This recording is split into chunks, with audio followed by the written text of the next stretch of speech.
Hornets. I'm Ashley Watson. And I'm Roman Martinez. Welcome back to another Sting TV episode. It's been a hot minute since our last one in November, but we are back. In this episode, we'll cover the latest in sports, why you should do band in high school, and an inside look on Stephen King. Let's go to Dean for the segment on sports. Good morning, Hornet fans. I'm Dino Allen, and I'm here for my March Madness special. I'm only going to detail big upsets to prevent from reading the entire bracket game by game. In my first upset, I have Loyola Chicago taking down the Buckeyes in the South region, backed by 6'9" center Cameron Krutwig. His sheer size will dominate down low over the small ball Buckeyes, not to mention Sister Jean, a key part of their Cinderella run in 2018. I also have Michigan over Colorado State. While Colorado State may have had a great season in the Mountain West, Michigan had a good season in the Big Ten, which is worlds better. In the Midwest, the U is going to take down USC after beating Duke and USC in a 10-day span earlier this season. I actually have Virginia Tech going to the Elite Eight.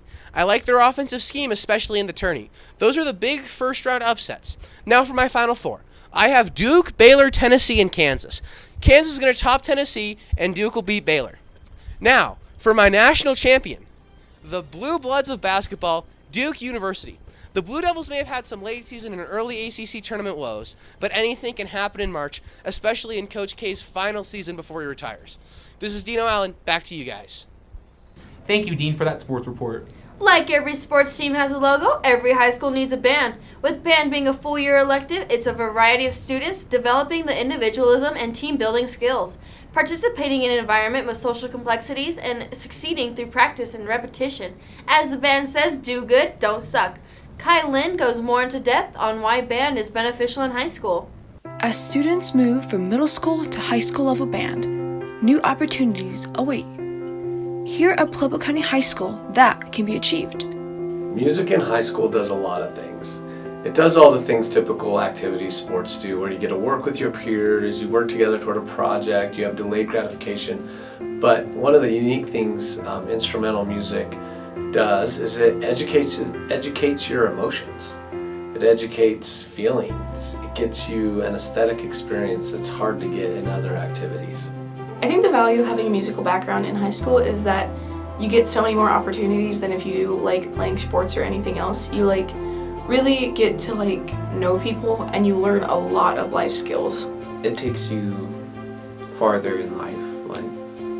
I've noticed with having the Blue Knights come, a lot of older people wish they had done band because it gives you so much more than sports in some ways.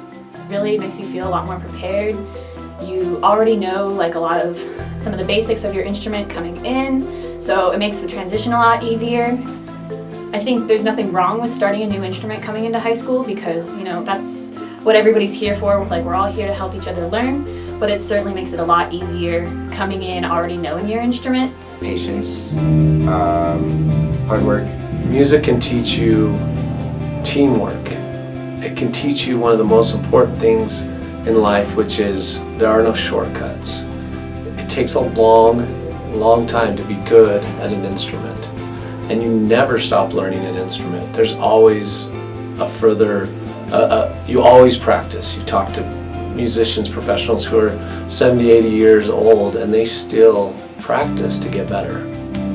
So delayed gratification, but of course it teaches you teamwork and bonding and how to work in a group, all those things. Yeah. With practice, a band can sound from this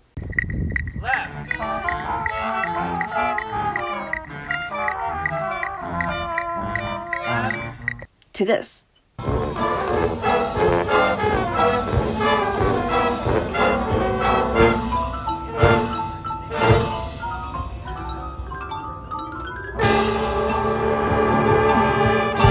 By the time you get to high school, you can start to explore real creativity, really playing with emotion and art, being an artist. High school band has taught me how to tolerate people more. It's taught me how to work better with others and actually work towards things. I know what I have to do now, and it's really just taught me to get stuff done on time. It taught me to be more patient with people, or myself especially, and It taught me how practice is really a big part of playing an instrument. I would like to think kids are in band because of music or the director, which there's some of that, but a lot of it is just because our friends are in it. The bonds you get with other kids working toward the same goals over a long period of time, those bonds are strong and they last a lifetime. You talk to adults who they're friends and remember their best memories are from high school band. Band is fun for me because of the people. It's really like some of the best people are found in band. Like, you don't find these kind of people anywhere else. They're always there for you. They're super supportive. They're super funny. And it makes all the difference being able to be around such a supportive group of people. And, you know, I just love music anyway. So being in an environment where I get to be around people who also love music and I love getting to do something that I love to do and become better at it too, because it's also challenging, and so that makes it fun too. The people. I'm sure the music is fun, but if everybody was a jerk, I wouldn't want to do it. I would consider band a big family. We're all doing the same thing and we're all traveling together a lot, so I mean, yeah, we're a family. Absolutely. Band is, I don't know, it's my second, third family. I love being a part of so many different groups at school, but band is definitely like one of my favorite places to be. A lot of us are like each other's best friend. I have a lot of good friends in there and we all like to mess around together. Absolutely, we spend so much time together. It's absolutely a family. The Hornet Band welcomes all from any background you come from. A family that keeps growing throughout the years. Clear eyes, full hearts, can't lose. One band, one sound, can't lose! Who are we? Hornets! Who are we? Hornets! This is Kylan Sweetside, signing off. What an insight look into our amazing band program. Thank you, Kylan. Speaking of insightful, have there been any stories that you've been into but haven't quite understood? Our own Gage Baker has decided to delve into the world of Stephen King and try and make it simpler for us to understand. Storytelling as an art that's been refined for centuries. Authors are our gateway to incredible worlds.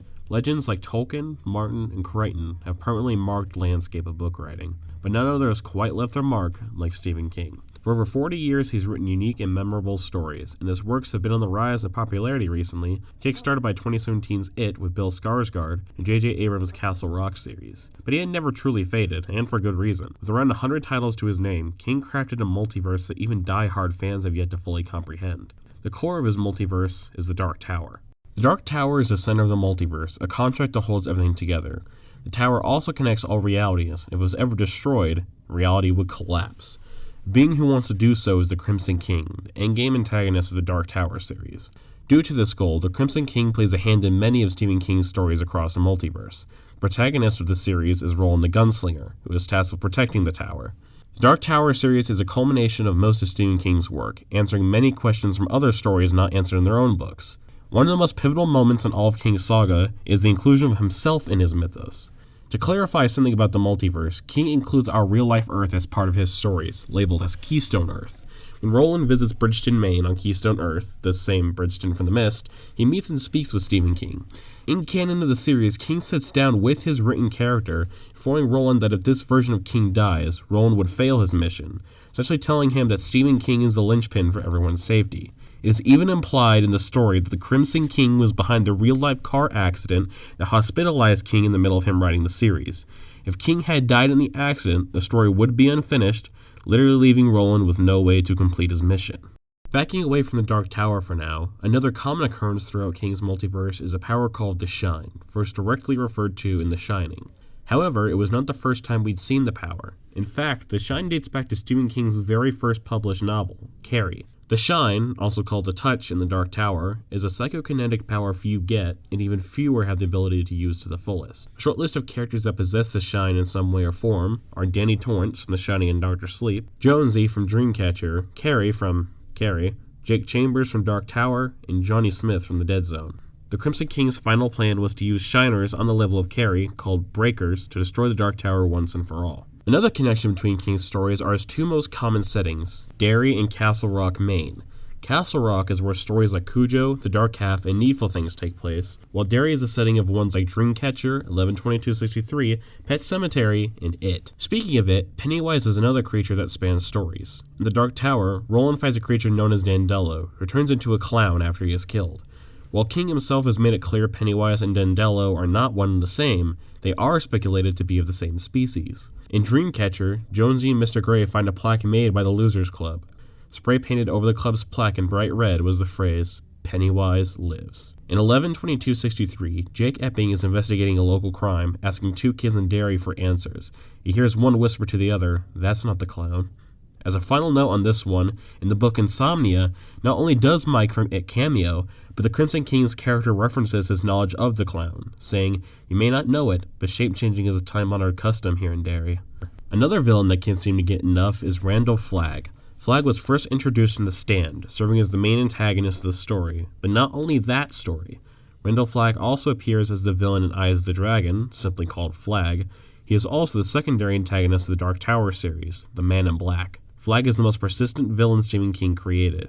The final major string in King's multiverse is The Shop. The Shop is a secret agency that experiments with many factors within the multiverse, primarily with thinnies, the portals between King's separated worlds. They're responsible for things such as giving Charlie her powers in Firestarter and opening a thinny to the Macroverse that let out the creatures in the Mist. The Macroverse being where creatures like the ones from the Mist and Pennywise come from. The Shop was also referenced in The Stand. That's pretty much the big things that connect King's works together. There are plenty of smaller strains, though. Ace Merrill, the bully from Stand By Me, not only cameoed in Needful Things, but also grew up long enough to die in the events of Castle Rock Season 2. Before Andy Dufresne was locked up in Shawshank and Shawshank Redemption, he made a stock portfolio for Dusender, the Nazi survivor and apt pupil. Father Callahan from Salem's Lot became a prominent character in Dark Tower from 5 onward, even finding a copy of Salem's Lot while on Keystone Earth. That said, Stephen King's multiverse is a vast expanse with many entertaining, interconnected stories.